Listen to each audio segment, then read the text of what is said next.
Okay, so hi, my name is Becca Hallstedt, and I'm going to be talking today about building your first portfolio and subsequent iterations of such once I get everything functional, which I will.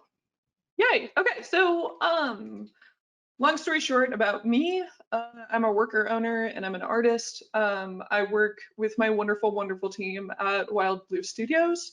We are a worker-owned art outsourcing house, so companies have a lot of art to do. They come to us, we make the art, and everyone has a great time. I personally specialize primarily in concept art and illustration. I've also done a lot of hand-painted texture work. I've done icons and UI. I worked on a card game. I've worked on a lot of different things primarily, and my kind of big hitters on my resume were have been Netherrealm, Blizzard, freelancing for Phoenix Labs, working for companies including Riot and Proletariat through my team at Wild Blue. I've been working in the industry for a few years now, and I love it, and it's great. So something to keep in mind is that I am a 2D commercial artist. So this kind of comes through my lens of helping people mostly build portfolios for AAA games or indie projects or whatever. I have a very commercial style, and no advice that I share is universal. So I do recommend taking everything I say with a grain of salt and applying it to your own goals and aspirations, kind of with a custom, whatever works for you. Yeah. So getting started, what is a portfolio? A portfolio ultimately is just like a place for you to showcase your skills and to prove to the viewer what you're able to do. It requires you to focus on your strengths and for you to communicate really clearly. So it's essentially just evidence of all of the hard work that you've done and how much you've grown and what you've learned and what you're able to execute. So in one single glance in your portfolio, I want to know what you like to do. Like, I want to know what you care about, and then also what you're good at. Sometimes these are the same thing, sometimes they're not. It's good to sit down and really consider, like, what am I good at and what do I like? And if they're not the same thing, don't freak out. Demonstrate to me what your strengths are, what you specialize in, the breadth of your skill set, and what you're interested in. And make sure that each skill that you're selling, each skill that you're trying to sell on the literal market is communicated really clearly, and that requires you to be very focused and very intentional in deciding what to include in your portfolio. I have looked at so many portfolios over the last couple of years, and I remember a lot of them, and I've forgotten a lot of them. You want to be memorable, and in order to do that, you have to focus on only including your best work. Also allowing your portfolio to evolve over time.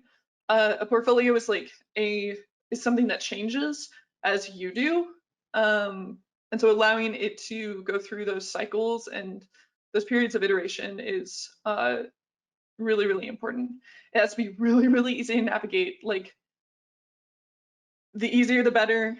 And that comes down to just like, I want to have as few clicks as possible to see your best work. And if it's 0, that's ideal.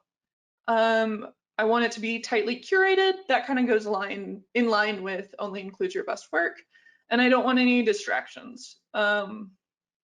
So like animated UI or like ads or something like kind of diminishes the professional appearance of your portfolio or makes it harder to interact with.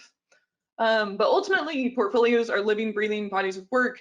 They evolve, they change as we do, and you don't make a portfolio and then you're done and you have a portfolio and that's what you're going to use for the rest of your life. In concept art, a really important part of our work is iteration. It's allowing things to go through multiple stages so you get the best result.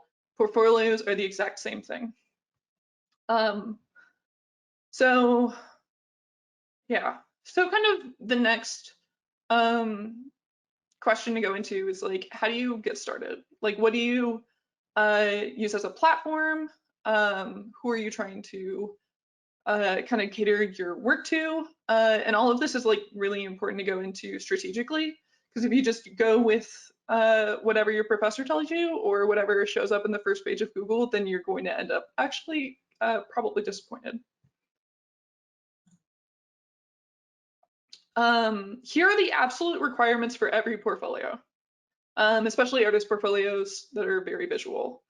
I can't underemphasize how important every single one of these points are. So just to go down the list really quick, you have to have your name, you have to have your art, you need a PDF resume, and I have to know how to contact you. I don't want any Flash sucks. I want to be able to save your images locally to my computer so that I can like add them to my library of people to reach out to. I don't want to see any like weird UI. Again, remember, I am giving this talk through the lens of a commercial artist that is applying to commercial companies. So some of these are kind of like, if you want to make a fun indie website, like go for it, but keep your market in mind. I don't want any ads. It looks unprofessional. It has to be mobile friendly. I think 70% of the views on my portfolio are on phones or tablets. No, not safe for work images when you're applying to companies, because when I recommend your portfolio to my team, I have to show your portfolio to my team, and I don't want that to be by default an uncomfortable experience. An easy to type URL, something like, you know, Becca Hallstedt.wordpress.com or whatever is fine to me. But if it's like Becca Hallstedt.wordpress.com/user/ a bunch of numbers / some other crap, then I'm not going to be able to type it in. And I'm working on a deadline when I'm trying to hire someone or review someone. So just make it easy to see your work. And then the last one is that images load quickly. Don't have these like 6K pixel images on your website because they're never gonna load. And I literally just cannot see your work then. So kind of on the other side of that, stuff to avoid.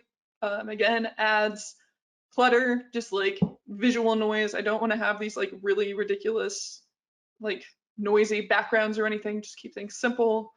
An animated UI, if I have to click through the images in order to view them and they like fade in and fade out and it's so beautiful, like you're adding an extra 5 seconds to every time I want to see a new image on your portfolio, and that's actually a major pain when you have to review hundreds or thousands of portfolios. Avoid Flash, avoid themes and layouts that look bad on mobile or are dysfunctional on mobile. Before you send your portfolio to anyone, look at it on as many formats as possible. Look on a PC, look on your phone, look on a tablet if you can, to make sure it is viewable on all of those different platforms. Hard to type URLs and then timed gallery formats. So there's like the common carousel one, so it's like one image and then there's a bunch of little images below it. They're hard to click. They have like an animation when you click through them. Just give me a grid, please. So at this point, we have to decide which platform we're actually going to go with. Here are the ones I recommend. They are all pretty reliable. I'm not paid by any of these companies to sell them to you, but I personally recommend ArtStation or Squarespace. The reason I actually like ArtStation over Squarespace is for 2 reasons for artists. First of all, it actually downsizes your images by default. So none of the images on ArtStation, I think there are like now high-res print images on there, but in general, images are down res to like whatever fits within 1920 by 1080. So you don't have to resize all of your images, which is something that I had to do when I was using Squarespace. The other one is that when you actually download an image from ArtStation, it has your name and the title of the project in that save file name. So what that means is if I save a bunch of images from different portfolios and I want to go and find those people later if I've worked for them, then your name is automatically associated with that image in my folder. WordPress can work fine, and then Tumblr is like another free option that I throw out there in case people want another free option to choose from. If you use Tumblr, don't make it look like a Tumblr blog. Make it clean, grid of images. Don't do any like reblogs. Don't have like any like weird like fancy interface stuff going on, and make sure that it includes all of the stuff that we hit before. So like the downloadable PDF, your name, your contact info, etc. Oh, so everyone hates this part. I don't recommend Wix or Weebly, and I don't recommend them because they fail the absolute requirements list every time. Either I can't save the images locally, or it takes a long time to load, or it has ads, or it has a weird URL. Like it always fails them. There are other options. You know, if you want to die on that hill for them, go for it. But they drive me nuts, or they have Flash or something. It's just like, please use another free option that actually hits all of those requirements. Please. Thank you. That's my TED Talk. Whew. Okay. So you've chosen a platform. You know what a portfolio is. What should you include content-wise? Curation is a really big part of building a portfolio, knowing what to include or what not to include. Whatever you include, it's really important to keep in mind that you're trying to sell your skills, and each image should demonstrate part of what you're trying to sell. Everything should be the top quality of what you can make.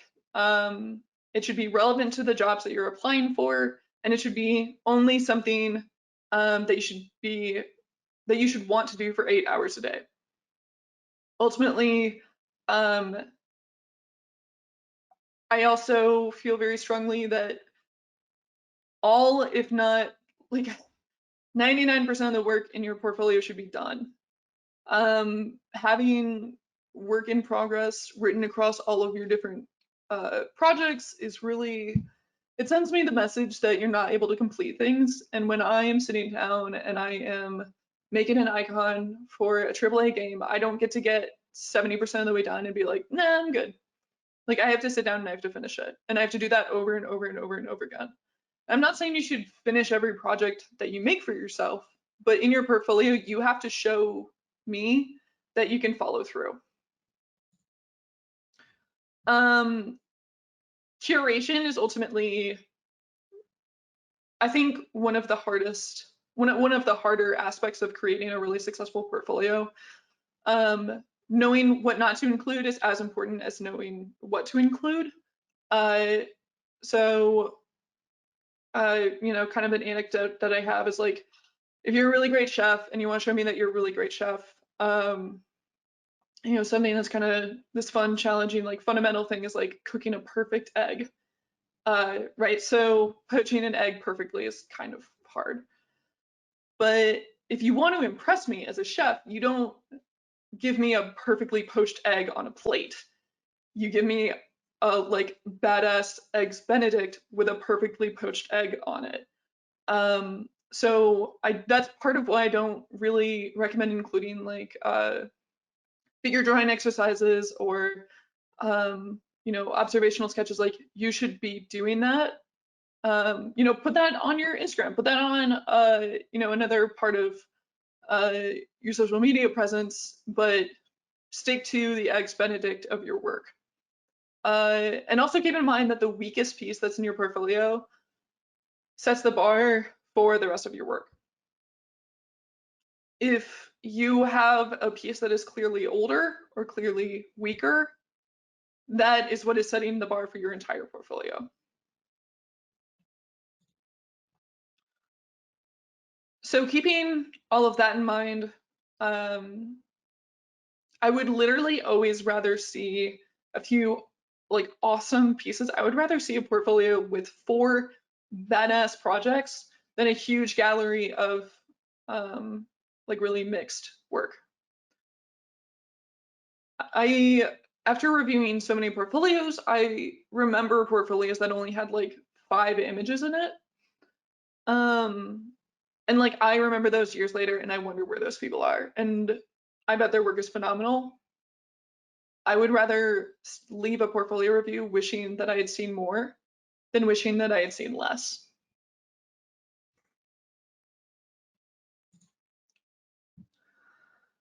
So when should you actually make a portfolio?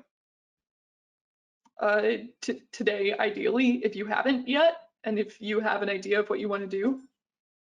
One of the very lucky things that I experienced in my education was the requirement, I think it was my second semester of my freshman year, to create a portfolio. And so I had a portfolio by the end of my freshman year. And that proved to be incredibly helpful for the rest of my college career. And it's because the first one always sucks. Your first portfolio will not be good. It will not be worth sending to employers. It will not get you a job. I promise. But the second one will also suck, but it will suck less. And then the third one will suck less. And then eventually, ideally, if you're getting feedback, if you're being objective, if you're iterating, eventually you will have a great portfolio. But it takes time and it takes iteration and it takes going through several cycles before you can reach that. So if you're a freshman in college, like make your first portfolio.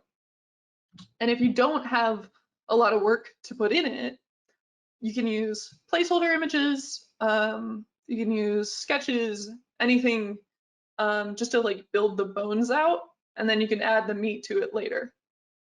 But that way you can start getting feedback. You can make sure that you're hitting all of those absolute points.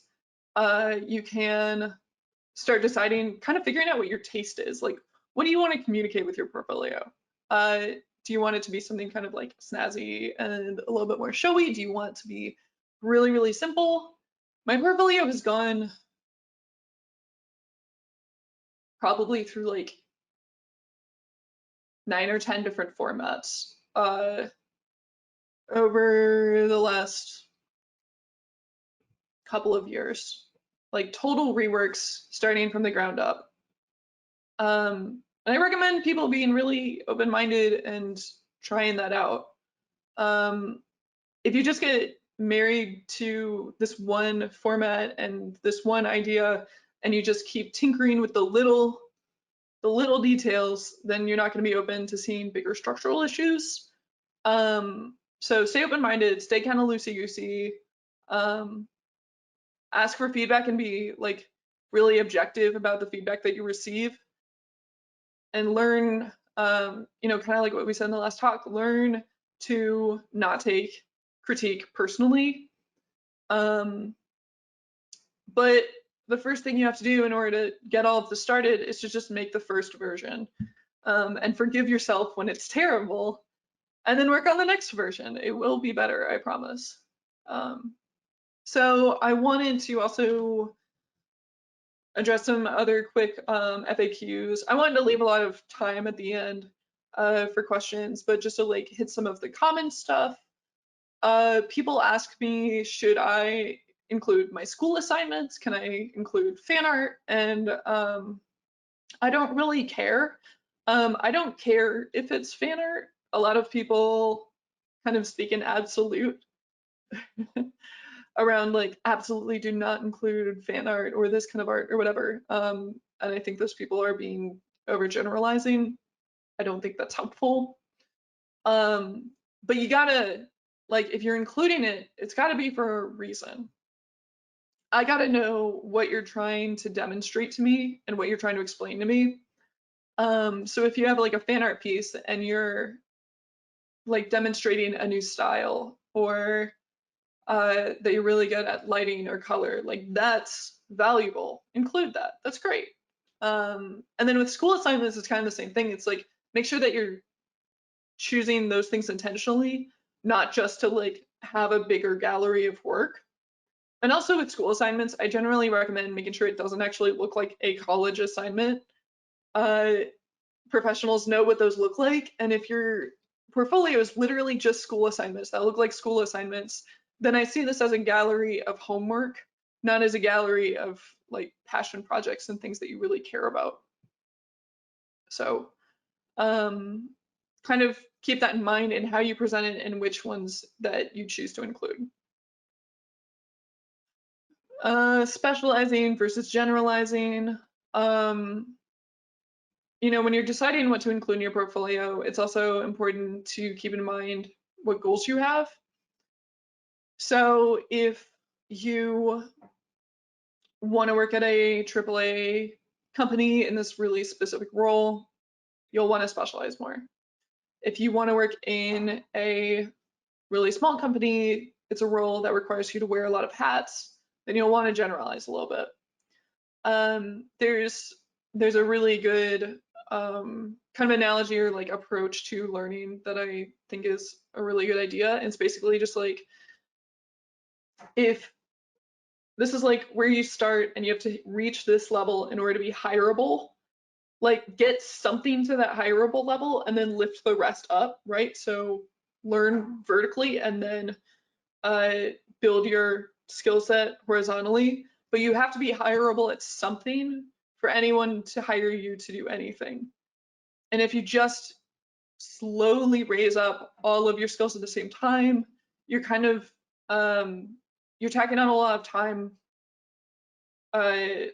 for how long it'll take for you to get that hireable level. So focus on being objective about your skills, acknowledge what you are hireable at and what you're not, and take that into account when you are learning, using resources, asking for feedback, etc. And that kind of goes into the section, the other point of just like, what do I make? I recommend being driven by practicality and by curiosity. Those are like the two really big ones. Make stuff that you like to make. Do things that are like fun for you, and don't go chasing titles. Like there's a lot of people who are like, I want to be a character artist at X company, and I'm like, cool. Do you like 3D modeling? And they're like, no. It's like, why are you doing that then? And they're like, well, that sounds fun. It's like, well, if you hate the tasks, then why are you pursuing that title? So pursue tasks, decide what to make and what to pursue based on what you enjoy. And sometimes that changes, or sometimes it's something that's not like super like hot and cool. There are a lot of people who want to be character artists at X company. Don't be afraid to try out other things just because they seem less popular.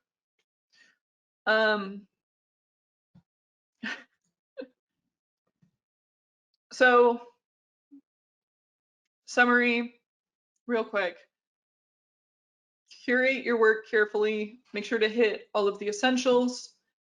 Start earlier than you'd think potentially. Ask for feedback. Be open and objective about the feedback that you receive. Sometimes it's good, sometimes it's bad. Learn to differentiate between the two by practicing. Show me what you love to do, and at the end of the day, amaze me. Show me your strengths, show off. Your portfolio is a place for you to flex and be proud of what you do. So don't be afraid to showcase that. Yeah, that's my little bit on my very quick rant on general portfolio stuff. So I wanted to leave time for questions because there tends to be a lot after a talk like this. Awesome. I tend to speak quickly, so I figured there'd be time left over. So yeah, at me. All right, so you can hear me, but they can't real quick. So I'm gonna turn, my mic is now on for the Twitch audience who maybe can hear me. So I have 2 mics set up, so let's see if that works. And hello. Hi, I am here to ask you questions. Cool. Okay, so these are the questions from the audience. Admiral Octavius says, I have multiple disciplines I'm looking to go into after graduation. Should I build a different portfolio for each sector? So in their specific case, level design, game design specifically, for example. I think it kind of depends on the type of jobs you're applying for. If you want to have both of those disciplines as part of your job, then like have them next to each other and bouncing off of each other as much as possible. If you are applying to like really, really specific jobs, then either break it up into individual sections or, I don't think there's anything wrong with having multiple portfolios. But I recommend specifically doing that if you have like a lot of different things you're applying for. If you have like more than 3 specialties, then maybe it's good to break things out into like design versus art versus, et cetera, because some people prefer to do that. But if you have like 2 different like design skills that you're trying to showcase or 2 different art skills or whatever, I think you can put those on the same website. Just for the sake of like making sure all of your work is as close to each other as possible. Okay. From the same person, how do you feel about itch as a platform for playable portfolios? I think they mean itch.io. I think that's the way to go. I'm like, to be totally honest, I'm very much through a artist lens, and playable portfolios are not my specialty. But itch is definitely a really accessible platform compared to other stuff, and that's what I would recommend if someone came to me and asked, where should I put this build? As someone who is personally, that is what I would recommend, though I am not the speaker. I trust him. I trust Amanda. Chris Quay said, is having a set sketchbook section a good idea for showing your process? Adam noted that this might have been covered during your egg section, but so it's like having a sketchbook section. I know a lot of artists that do. I don't recommend leaning on it heavily to showcase your skills generally. Mm-hmm. And like if you choose not to include it in your portfolio, that doesn't mean to not show it online. I honestly put all of my work on my community ArtStation page, and then my like website ArtStation page, I only showcase my most polished like marketable work. So it's good to like have a place for it, for sure. And if it's showcasing this like really unique like polished part of your work, like put it on your portfolio. But generally when I see like sketch pages or sketch projects, they tend to be less polished, and they tend to not demonstrate anything unique to me that your other portfolio work is not. Mm-hmm. So make sure that it's, again, going back to just like intentionality, being aware of what you're trying to communicate with each image. Yeah. So, next one was, do you think having one story game concept explored in every way, characters, props, etc., or characters, props, environment from different like worlds or stories would be better in a portfolio? That was I'm gonna reread this really quick. Imritenbach. It said, do you think having one story game concept explored in every way, characters, props, etc., or characters, props, environments from different worlds or stories is better? This kind of goes back in, oh yeah. Sorry, go ahead. So I think the idea there is like would it be like multiple you'd have one general story with like a bunch of different characters and props from it, or one, a bunch of different things from disparate worlds and elements? So consider what you're communicating with each one. Both are great, actually, because there's different opportunities with kind of each approach. If you're showing me all of the stuff that's developed for this like one, like people say like fake game, but I think that's like kind of diminishing because that's actually like a really good way to communicate that you can do that you can fill a lot of different roles and complete a lot of different tasks on this like one singular project. You're demonstrating consistency, you're demonstrating world building, you're demonstrating that you can like apply this like idea that you have in a lot of different contexts, and that's awesome. And then on the other side, making concepts and art or whatever for like different worlds. That's an opportunity to showcase that you can do different styles, that you can approach different genres, that you are flexible and can come up with like a large variety of ideas. So whichever one you want to prioritize, go for it. They're both great, honestly. What advice do you give to those considering freelancing? Okay, so I freelanced for a while after leaving California and coming back to Chicago. I love freelancing.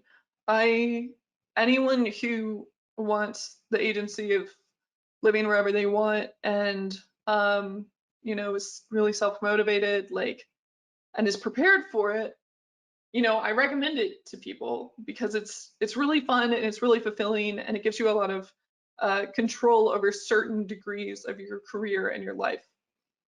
It's also really, really, really hard.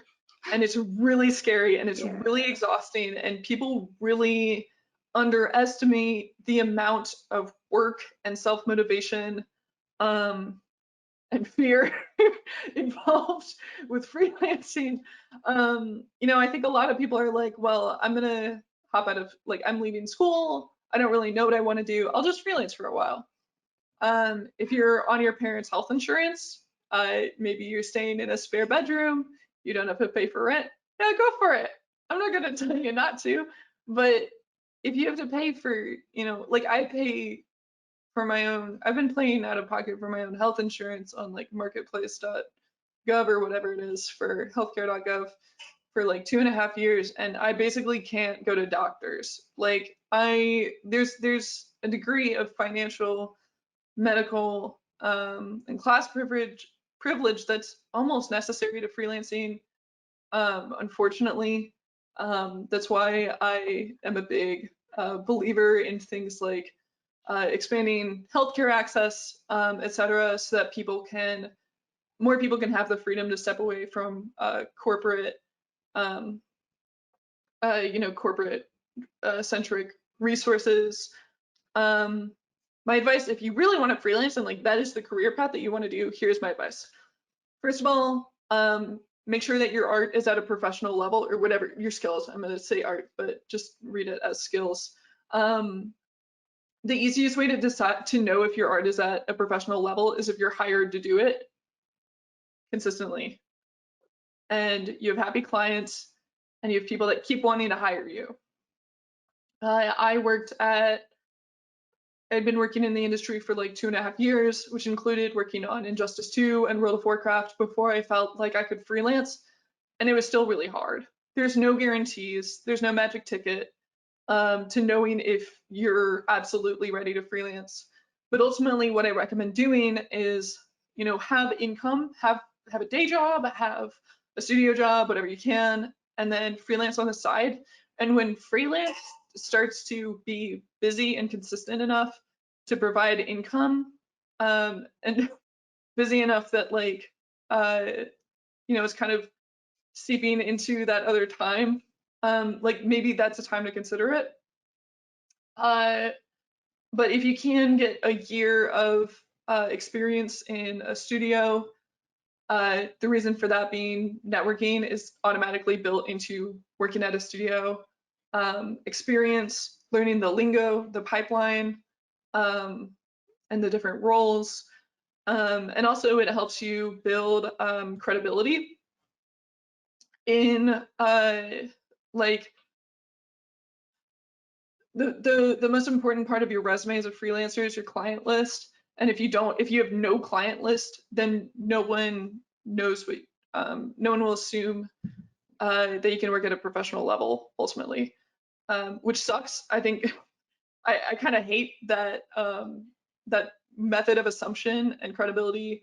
But if I have a portfolio that says Blizzard and Netherrealm on it, there are going to be people who are like, we should try this person, compared to someone who doesn't have that client list. Yeah. So yeah, it's really tough. It's really hard. Yeah. I really recommend getting to a point at which you are hireable in a studio. It doesn't have to be Blizzard, it doesn't have to be Riot or whatever. It can be a mobile company, it can be an educational games company. There's this huge ecosystem of games companies that goes like totally swept under the rug compared to these like huge everyone wants to work at companies. And a lot of those companies are hiring and they're looking for people, and they don't have the audience that AAA companies do. So they have less people applying. So it's like, honestly, it's just like a different level of competition and intensity. So, stay open-minded, look at those other studios in order to start building your career too. What games and media have most influenced your work? I was one of those students that just played games and talked about games and thought about games and built my life around games and my friend circles around games. And I think that was kind of a mistake that I made early on. And I think that really decreased the diversity in my own mind. Ultimately, when you're just playing and consuming the same types of media over and over again, that limits the breadth of solutions that you can provide in a problem-solving centric career. If you just eat burgers all the time, you just eat burgers and fries, and someone's like, I'm hungry, and you're like, cool, let's go get burgers and fries, and they're like, I'm a vegetarian. You're like, what do I do? But if you Where am I but burgers and fries? Yeah, it's like you have to open your experiences, and you have to try new things, and you have to like it provides a more enriching life for you, I think, but also like it makes you a better problem solver. It provides, it gives you frankly a leg up on people who only eat and like talk and whatever game stuff. Yeah. Becca, all of your metaphors have been about food. I'm hungry all the time. I was just like, I was on Twitter last night and I thought about pizza and I was really tired and I was like, oh, I have to get pizza now. And like that was like my thing, my like problem to tackle for a solid hour and a half is like, how can I locate and eat a pizza right now? You started this and I was like, wait, this is another food metaphor. Food thing. I think there are other metaphors. Not in here. That's all I got. That's all I got, bud. But yes, things outside of games. So things outside of games. I love to read books. I love to watch cartoons. I like to watch. I have like a group of friends and we watch movies and that I never would have watched in any other context. Like someone brings a movie each time or two and we watch them, and it's just like exposure to different media than I would have just like clicked when I was scrolling through Netflix. I started a book club. I like to go to, I haven't been able to obviously recently, but I really like to explore like Chicago, Yeah. and just like see people and see the world Going to like the museums and stuff is really nice. Yeah, making food. Food's valid. It Thank is. you. What we had 2 people ask this question, so it's probably important. Do you have any biz dev type advice for trying to keep yourself stable working for small time indie dev kind of situations? Yeah, so when I was freelancing solo for some time, I was actually working mostly with indie devs, and I loved it, and I love working with those folks. And um, a really big part of being able to choose to work with those people is risk mitigation. So as an example, like when I was freelancing, I never had less than 3 clients at a time, which sounds like a lot, but honestly, like a lot of contracts like that are very part-time. They have a budget limit, especially for indie devs, like they can only hire you to do so much. Um, and so, you know, when you're working for one person and your income relies on like that one party, if they pay you 2 weeks late, which they will, at least 2 weeks late, eventually, just Minimum. yeah, you're lucky if it's 2 weeks late. I've been paid 6 months late. Easily. And that you have to build that into your strategy for making sure that you stay afloat over a longer period of time. So um, so a really big part of that for me was definitely having more than one client always. Also, you have to be able to be willing to talk money. If you aren't willing to point out when they're paying you late, if you aren't willing to stand up for yourself, that's going to come back and hurt you, and you're not going to get something that you're owed. Yeah. And that's just like kind of this inevitable part of any sort of creative field, any sort of field that relies heavily on contract work and temp work. It's like you kind of have to build a backbone, and if you don't have one, you know, find people that do and identify your friends that do, and they will basically draft emails for you. That's just like, hey, give me my money right now, and then you learn from them, and it's a good thing. But like Yeah. that's another thing is like don't ever do anything in this field alone. You will end up burnt out and isolated and very confused while you're so depressed. Find other people, build connections. The best way to network is to give generously and openly, and to have other people's best intentions in mind. Don't just network because then you'll get something out of them. Network because you can give them something. Yeah. Network it because you can find people, the best people, and then you go like almost aggressively like support and love them. And like that's ultimately actually networking to me, is like I just want to give people like all of the support that I can, and then like I don't go into it with a then they'll give me something mentality, but like then we're invested in each other, like we Yeah. care about each other. We built a community together. Yeah. Kind of in the same vein, someone said, someone wanted to know more about your cooperative workplace and how does that work? I would talk about this for an hour if I could. So I will do the best that I can in the time that I have. Yeah. I work in a worker cooperative company. That means that the company is owned and ran by us workers. We don't have a CEO, we don't have bosses. That doesn't mean we don't have structure, and that doesn't mean we don't have like some certain degrees of hierarchy. But basically what that means is that like we all make decisions together and each person gets one vote. There's also really cool aspects of worker co-ops. It varies very, very, very heavily by region. It even varies by state. So if you're interested in something like this, you know, look up your local context. But what that ultimately means is that like we also have a very balanced power dynamic. We don't have someone just like calling the shots and telling us what to do.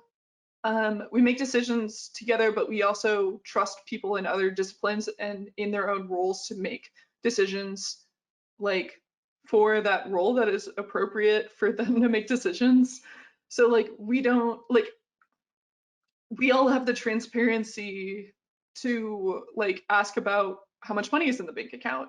I could probably just like get the login information, you'll see that to make sure that we have like a financially healthy company. But I trust the person that mostly runs the bank account to tell us if we're like in a really bad place, right? So it's like Yeah. we don't make every little decision together. We're not an entirely horizontal company. We have rules, we have artists, we have producers. We would not be a functional company without our producers, and I love them both so, so much. Um, but you know, another part of that is that everyone also has to fit into the company from a value standpoint and a social standpoint really well. Um, this is kind of a context in which, you know, bad actors could do a relatively significant amount of damage, and keeping a tab on the social health of the company is really, really important. Yeah. So like as an example, we are very, very explicitly pro worker and we're pro union. And if someone wants to come into the company and inject a traditional corporate hierarchy, like that's not going to work. Like we're not into that. So people have to be able to come in and also learn to participate like everyone else, and also kind of let go of their ego. Yeah. And if they're coming in from a corporate hierarchy in which it's very like this person tells this person to do something, tells this person to do something, tells this person to do something, they have to relearn how to communicate, and they have to learn a new language, and that's a really, really big challenge of introducing people to a co-op structure and um, you know, kind of that personality of. Yeah. Establishing that. Yeah. And we have time for one last question. So I'm going to pull this one from the middle, which says, how do you arrive at a style, acquire the skills to have a style? Currently, I am trying to do what I see other folks doing, but how do I make something that folks say, oh, cool, that looks like yours? That's a really tough one. My general response to style associated questions are to really, really emphasize that style is a result of process. And process is either formulaic or it's habitual. So when it's habitual, like you are just doing that style because that's kind of like what you've come into. You don't necessarily know how to break it down using vocabulary and definitions. And some people like just have their style and it's what they grew into and it's unique and it's awesome and that's great. Nothing wrong with that, not a mortal sin. However, if you want to create art on a team in a commercial setting, in a setting in which you have to be able to match other artists, which is most of game development, honestly, then you have to take a very formulaic approach to process. And that means learning adaptable. Yeah, and a big part of adaptability is building up the vocabulary and learning objectivity. So the you know a style of a game can be broken down into value, color, like light, you know, and that color can be broken down into hue, saturation, and value. And the more granular that you can get with describing that style using that vocabulary and then executing the style using that vocabulary, the more adaptable you are, the more objective you are. And so, you know, when you want to develop a style, adjust your process instead of just trying to mimic the end result of what other people are doing. Um, uh, Studies are really good for this. Focusing on like shape language is really good for this. And then also like genuinely just like building up your fundamental skills. So learning how to paint, learning how to convey form, learning how to draw cleanly and confidently, learning perspective, all that stuff results in style. But you have to learn those lessons and be able to apply those lessons in a practical, um, repeatable way in order to adapt to different teams, and then also to learn your own style. When I look at a great artist and I'm like, why is their style so great? It's like, well, because they're doing like this with the saturation of their highlights. They're adding these like curves in their shape language. All of that can be broken down whether the original artist realizes it or not. So basically, learn your fundamentals, communicate with other artists, learn how to make a formula out of art. Okay. It makes sense to me, but I'm not an artist. I think you're an artist. Well, arguable. Back to food metaphors. From Food. Ratatouille, anyone can cook, anyone can make art.